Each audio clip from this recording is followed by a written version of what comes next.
Live workshop বুলি কয়। আমাৰ লাইভ ৱৰ্কশ্বপৰ আমাৰ মেইন উদ্দেশ্য আছিলে ক্ৰনিক সাবডুৰেল হেমাটমা। যদি আপোনাৰ ব্ৰেইনৰ ওপৰত মানে ব্ৰেইন পেৰেনকাইমাৰ ওপৰত স্কালৰ তলত যদি ব্লাড কালেকশ্যন হয়, সেই কালেকশ্যনৰ কাৰণে পেচেণ্টৰ ষ্ট্ৰোক হ'ব পাৰে। ত' তেনেকুৱা ধৰণৰ পেচেণ্ট আমি এম্বলাইজেশ্যন কৰি উইদাউট মানে চাৰ্জাৰী আমি তাৰ কালেকশ্যনৰ পৰিমাণ সৰু কৰি পেচেণ্টজন ট্ৰিটমেণ্ট কৰিব পাৰোঁ। আজি যোনটো আমি লাইভ ৱৰ্কশ্বপ কৰিছোঁ ডক্টৰ মানু ফ্ৰম স্পেইন, তেওঁ একচুৱেলি আমাক তেওঁলোকৰ তাতো কেনেকুৱাকে এনেকুৱা ধৰণৰ ট্ৰিটমেণ্ট হয় তেওঁ তাতে এনেকুৱা লাইভ ৱৰ্কশ্বপ হৈ থাকে। আৰু ফাৰ্ষ্ট ইন ইণ্ডিয়া আমাৰ ক্ৰনিক সাবডুৰেল হেমাটমা যোনটো আজিৰ আমাৰ ৱৰ্কশ্বপটো হৈছে ফাৰ্ষ্ট টাইম হৈছে আমাৰ ইণ্ডিয়াত।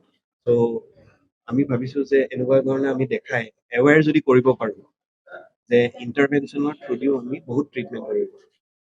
চ' সেইটোৰ কাৰণে আজি ৱৰ্কশ্বপটোৰ আমাৰ উদ্দেশ্য আছিলে। ষ্ট্ৰোক হ'লে আপুনি এটা চাইডে মুখখন বেকা হ'ব পাৰে বা হাতখন এটা চাইডে আপোনাৰ হাত বা ভৰি আপুনি খোজকাঢ়িব নোৱাৰিব, উইকনেছ হ'ব পাৰে বা স্পীচ প্ৰব্লেম হ'ব পাৰে।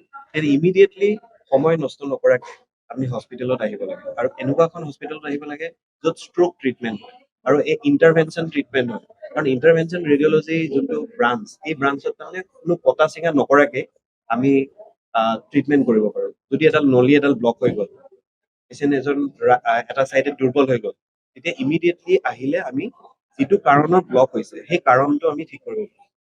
বেছি দেৰি হোৱা মানে ব্ৰেইনত যিটো ব্লাড ছাপ্লাই কমি যাব, ব্ৰেইনৰ নিউৰনছবিলাক মৰি যাব আৰু তাৰপিছত ডাঙৰ ষ্ট্ৰোক এটাৰ পৰা আমি ৰক্ষা কৰিব পাৰোঁ পেচেণ্টজন যদি আমাৰ সময়মতে আহি পৰে।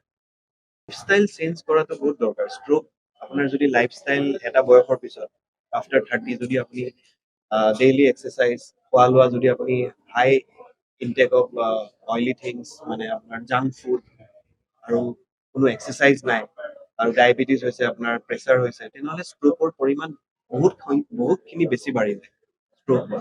ত' সেনেকুৱা ধৰণৰ লাইফষ্টাইল আমি চেঞ্জ কৰিব লাগিব, তেতিয়াহে আমি ষ্ট্ৰোকৰ পৰা বাচি থাকিব পাৰিম।